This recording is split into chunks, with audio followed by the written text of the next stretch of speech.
Joined by Matt Dixon. He is a NBC senior political analyst. He's the author of Swamp Monsters.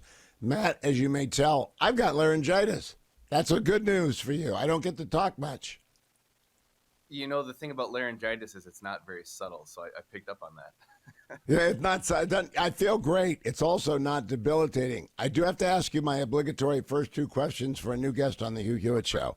Number one, was Alger Hiss a communist spy? Was Alger Hiss a communist spy? Yes. That's my first question. Yes. Yes, sure, yes. Okay, very good. You answered it. Number two, No, yes, have you read yes, the I've just, your curveball is great. I will tell you. Have you read The Looming Tower? I have not read The Looming Tower. Okay, 1 out of 2 is not bad. I do that to get my GPS. If you know something about history, you answer yes on Hiss. And I think The Looming Tower is the most important book in the world for national security. But let's talk about swamp monsters. There's no trap door or anything that's up underneath me, is there? Like No, I we got just one dump wrong. water. You got one right. We always ask people to follow the Luntz rule, which is say the title of your book 7 times so the audience can hear Swamp Monsters, and they go out and buy Swamp Monsters, and they go to Amazon and they get Swamp Monsters, or they see Swamp Monsters in the airport and they buy Swamp Monsters. So I think I've done your 7, but that's each segment, so it's up to you. Tell us what Swamp Monsters is about. It's DeSantis and Trump. Yeah, well, Swamp Monster, Swamp Monster, Swamp Monsters, just to follow your rule, is the 10,000 foot perspective is sort of the evolution of Trump v. DeSantis over really going back to 2016, 2017. I think, it's sort of one of the more important relationships in at least modern Republican politics. And it's really never what it seemed going back to even before when DeSantis was governor. They were public facing allies and they said everything they needed to do when, politicians endorse each other. But behind the scenes between their teams and quietly, there's always been tension between the two. And it was really kind of remarkable they were able to put it together as a team forward facing for a long time. But as we all know at this point, it's quite spectacularly fallen apart as they got on the presidential stage. Now, Ron DeSantis did a town hall last night on Fox. It went very, very well. I listened to all the clips. We played them on the show today. Dwayne, my producer, was playing them. Do you think that will have any measurable impact on Iowa? I don't particularly. I will say, even in his later debate performances, Ron DeSantis has gotten his sea legs a little bit better than when he first got in the race, which was a difficult stretch for him. But at this point, it really kind of feels like the cake is baked. I mean, we had the Kim Reynolds endorsement and Bob Vanderplatz, who are the Iowa kingmaker sort of types, and they really haven't moved the needle at all for an early state governor to endorse in a primary like that, especially so long, giving her so much time to campaign with DeSantis. Thought that would have moved the needle a bit. It really hasn't. So I think it's hard to imagine good performances, even though it was a good performance at a town hall, is really gonna break through at this point. Now, Matt, the governor is very, very smart. He's a very talented man. He's been on this show dozens of times. I've only met him a couple of times. I know Casey DeSantis is very talented. Given all that, to what do you put in the likely event he does not win in Iowa? To what do you attribute his failure? I think there's two things. The way is I'm starting to sort through this that I look at it. One, this primary cycles, we're finding out the Republican primary electorate just isn't quite ready to move on from Trump at this point. So I think he kind of ran into that wall. And also number two, the more I talk to people, there was a 6-month gap between him winning re-election by 20 points, which in Florida, 20 points is a massive victory. It was historic. He had all this momentum. There was all this talk about America's governor, and he really had some juice at that moment. He didn't announce for 6 months, and that was planned. Florida had its legislative session in that period of time, and his messaging and what he was sort of talking about publicly was, "Hey, I have to be governor first. I got to handle this stuff before whatever is next." Even though we all knew he was going to run for president, and I think his poll numbers, at least public polling, reflected the idea that 6-month gap really hurt some of his momentum. And he just, when he launched, he kind of launched from a position of weakness in the sense that there was already a lot of people sort of tapping their watches thinking, when is this guy gonna get in? Mitch McConnell likes to say, you can start too late, but you can never start too early. I personally called Jeff Rowe. Yeah. I personally called Adam Laxalt many times. I personally called Governor DeSantis' Yale roommate and his ROTC roommate and begged them to start campaigning, and they would not do it. Why do you think they didn't do it? They had this idea that if they, well, they were doing the book tour at the time, which felt a lot like campaign stops. So I think they thought that was checking that box, but they were under the impression early that if they sort of kept their head down and they were, I think, starting to juxtapose the idea that DeSantis is the competent bureaucrat, in the sense they've talked about this a lot, that DeSantis is better for sort of MAGA or America First policies than Trump because he's more effective at getting things done. So I think their thought process was that focus on legislative session in Florida, the blocking and tackling elements of being governor, and that would somehow resonate. I think that's clearly proven to fall flat, but I do think that was the thought process at the time. I want to know who sold that. I want to know who owns that. Mitt Romney's loss in 2012 is squarely on the shoulders of Stuart Stevens. He designed Orca. He designed the convention that went awry and didn't mention the veterans in the opening speech. He did everything wrong. Mitt did everything right. I usually can find the guy who shot the bullet that killed the campaign. I don't know who did it here. Who did it? Oh, I mean, his early campaign team was a Janera Peck, a woman who, a DC-based consultant who helped run his reelection, and Ryan Tyson, a very prominent pollster here in Florida, who has been sort of in DeSantis's inner circle from the beginning. And there were a few others, but I can't like bring a specific name to you, but definitely his entire campaign infrastructure at the time, to the degree there was one, it was a very small team, were pushing this idea. And ultimately, at the end of the day, Ron and Casey are sort of a team of two.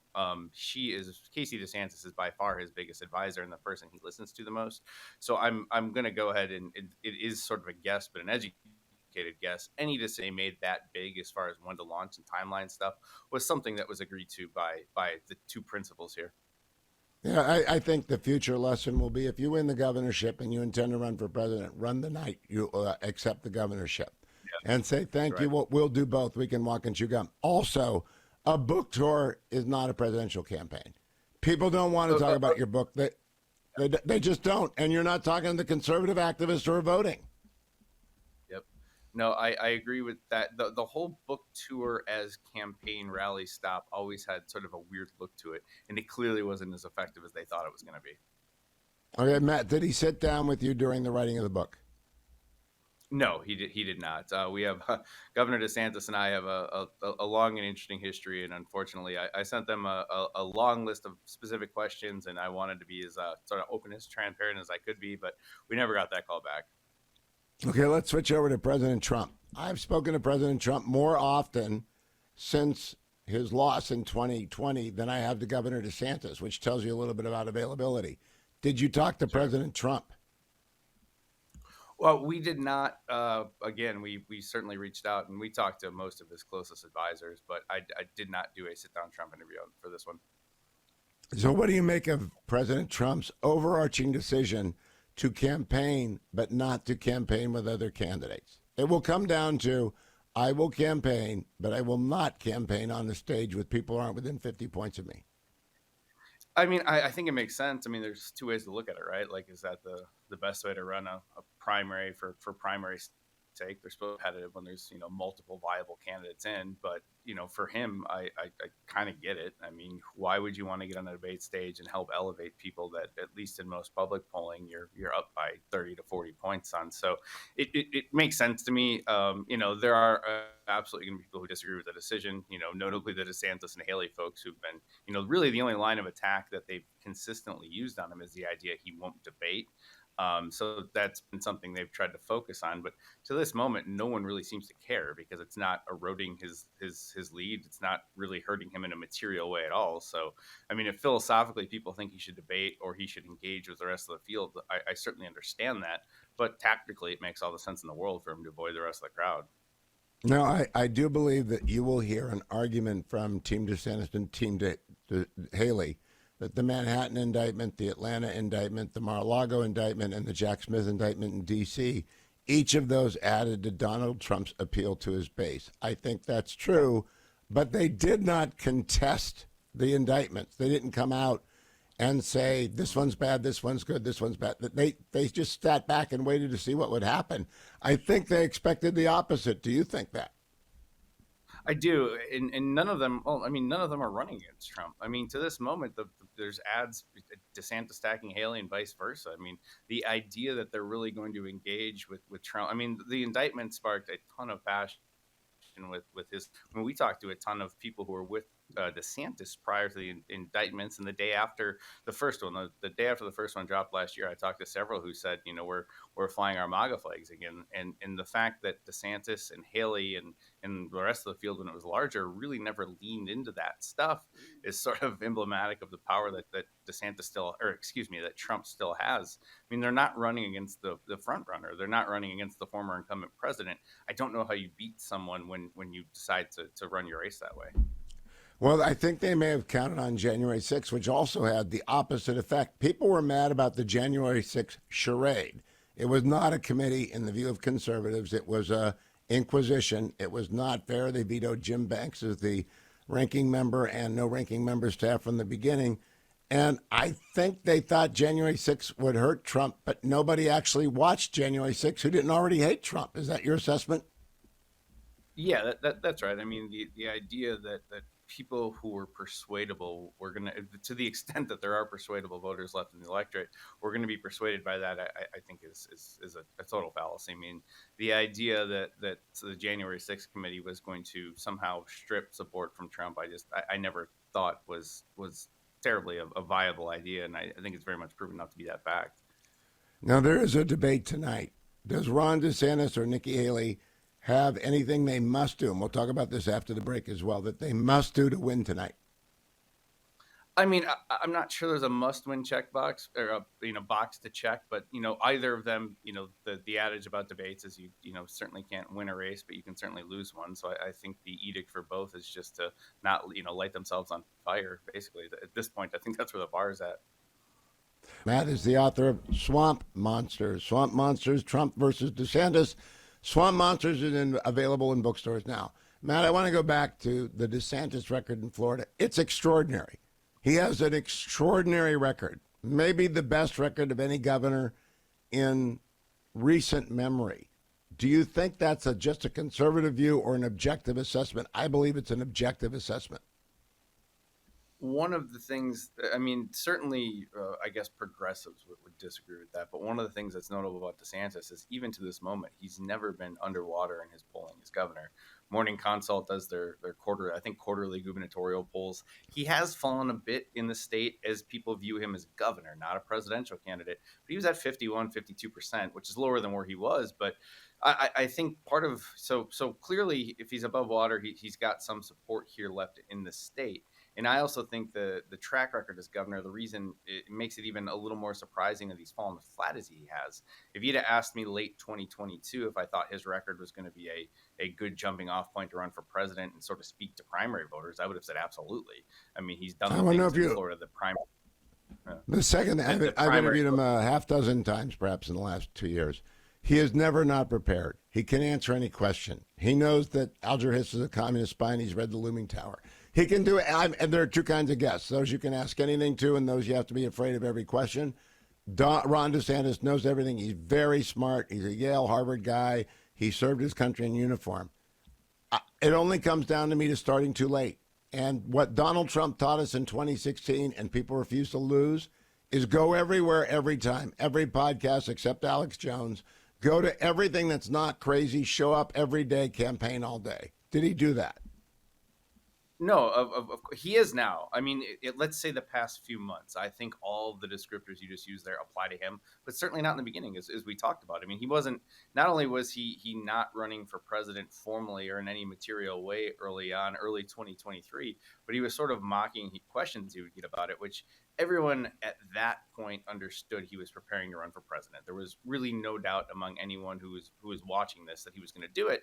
But if you asked him about it, it was like you were asking a ridiculous sort of question, and he would always sort of cavalierly sort of brush those questions off. So he really was trying to ignore the elephant in the room early on. And I think you're right. That's ultimately what sort of sapped some of his momentum and was the beginning of where we are today.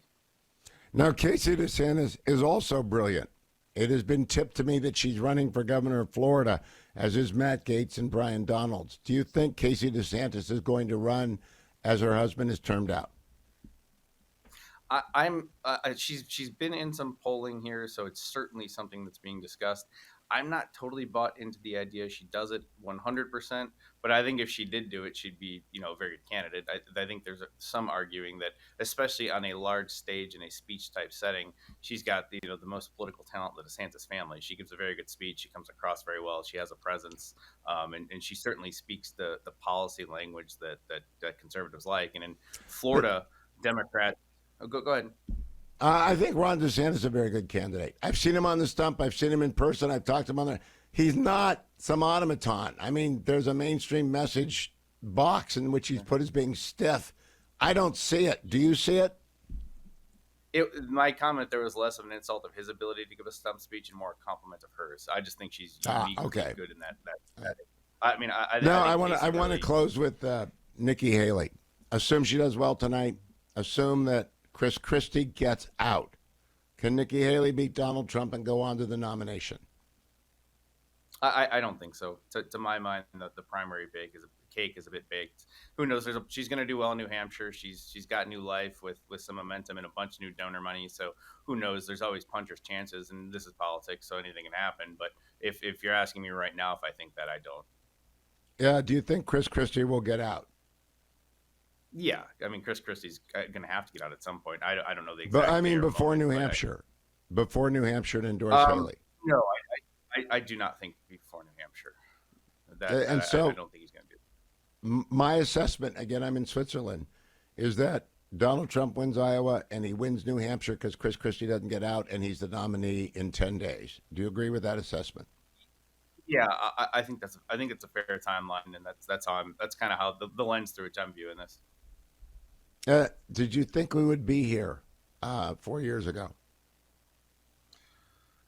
That's a good question. I always thought there was a chance. I certainly thought there was a chance Trump would come back and run again. I am slightly surprised, and probably shouldn't be based on 2016, the quickness with which he sort of just overtook and dominated the rest of the field. I mean, the DeSantis especially, he had so much money and he had so much momentum out of his reelection. The fact that, essentially before DeSantis even got in the race, it was Trump's to lose already. So I'm not surprised or here necessarily. I think I am surprised at the speed at which Trump just, came in and dominated everything. Let me close with my final. You're a professional political reporter and you're objective. I'm a professional conservative political reporter. I try and be objective. Donald Trump learned the new rules before anyone else did. He learned them in 2015, and he has never not, which is make your own headlines, go everywhere you want, say whatever you want. If you're on TV, you're winning. Do you agree with that, Matt? 100%. He wrote the new rules. He didn't follow them. Those are the Trump rules. And the Trump rules, it's going to be amazing. Matt Dixon, congratulations on Swamp Monsters, Trump versus DeSantis in bookstores now.